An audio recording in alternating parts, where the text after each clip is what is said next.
ছোট্ট সোনামণিরা, তোমরাও যদি ফাতেমা ওমরের সাথে ইসলাম শিখতে চাও তাহলে এক্ষুনি আমাদের চ্যানেলটি সাবস্ক্রাইব করে দাও।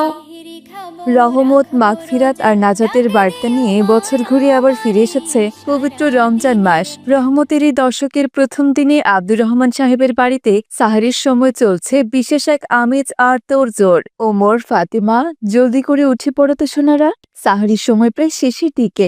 এখন না উঠলে কিন্তু সময় শেষ হয়ে যাবে। হাত মুখ ধুয়ে তাড়াতাড়ি দস্তরখানায় চলে এসো তোমরা। আম্মু, খুব ঘুম পাচ্ছে, উঠতে মন চাচ্ছে না। আমি সারাদিন কিছু না খেয়ে পুরো রোজাটা পূর্ণ করতে পারবো না। অবশ্যই পারবে মা। আল্লাহ তাআলা তার বান্দাদের মনে অনেক সাহস আর শরীরে বিশেষ শক্তি দান করেছেন। তুমি যখন ইবাদতের নিয়ত করবে দেখবে ক্ষুধা আর তৃষ্ণা অতটা অনুভব হবে না। তবে সাহারি যে খেতে হবে মা, এটাই যে রমজানের নিয়ম। হ্যাঁ বোন ফাতেমা, উঠো। আমি তো গতবারও সবকটি রোজা রেখেছি। রোজা রাখলে শুধু যে সোয়াব পাওয়া যায় তা নয়, বরং আল্লাহ আমাদের উপর অনেক খুশি হন। এরপর সবার অনুরোধে ফাতেমা সাহারি খেতে চলে যায়। এই নাও মা, দুধে ভেজানো খেজুর খাও। এতে করে সারাদিন তোমার শরীরে অনেক শক্তি থাকবে এবং রোজা রাখতে সুবিধা হবে। আচ্ছা আম্মু, আমার মনে একটা প্রশ্ন জাগছে। রোজার আসল উদ্দেশ্য কি শুধু সারাদিন না খেয়ে থাকা, নাকি এর পেছনে অন্য কোনো গভীর শিক্ষা লুকিয়ে আছে?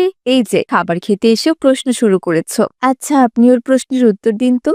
চমৎকার প্রশ্ন করেছো ফাতেমা।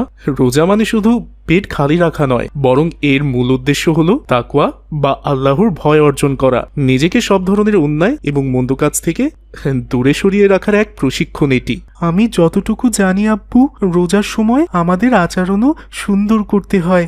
যেমন কারোর সাথে ঝগড়া করা যাবে না, মিথ্যে কথা বলা যাবে না এবং বড়দের সম্মান করতে হবে, তাই না আব্বু? ঠিক বলেছ ওমর। আমাদের জিহ্বা যেমন মিথ্যে বলা থেকে বিরত থাকবে, তেমনি চোখ আর কানকেও খারাপ কিছু দেখা বা শোনা থেকে বিরত রাখতে হবে। একেই বলে পূর্ণাঙ্গ রোজা। এখন খাবার শেষ করে তাড়াতাড়ি আল্লাহর কাছে দোয়া করো। সাহারের শেষ সময়ের দোয়া আল্লাহ কখনো ফিরিয়ে দেন না। এই সময়টা যে বড়ই মূল্যবান। হে আল্লাহ, আপনি আমাকে শক্তি দিন যাতে আমি সুস্থভাবে আপনার সন্তুষ্টির জন্য রোজাগুলো রাখতে পারি। আমার আমলগুলো কবুল করে নিন, আমিন।